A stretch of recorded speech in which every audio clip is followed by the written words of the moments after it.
রাজপথে বিশ্ব আপনারা দেখেন এই মঞ্চে যারা আছেন এই বাংলা বদলের মেন রাস্তা যারা আছেন আপনাদেরকে আমি দৃষ্টি আকর্ষণ করতে চাই। আমি এক শহীদ বীরের হোসেনের বাবা, আমি আমার ছেলে ঢাকা লক্ষ্মীবাজার ফৌজির কলেজের স্টুডেন্ট ছিলেন।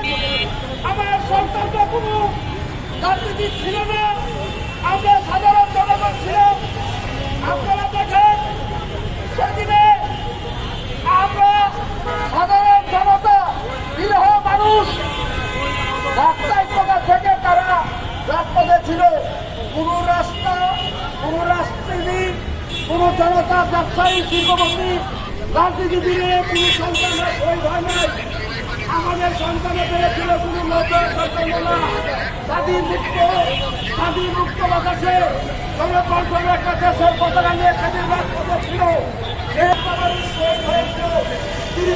সারা বাংলাদেশে আমরা আজকে রাজপথে গেলে আমার সন্তানের এখানে আপনারা দেখতে পাচ্ছেন এই একটা আমার হাতে ফুটে, এইটা আমার সন্তান মিলন, এইটা আমার সন্তান।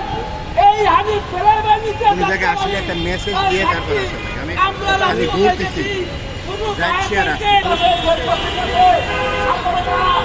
আমরা সারা বাংলাদেশে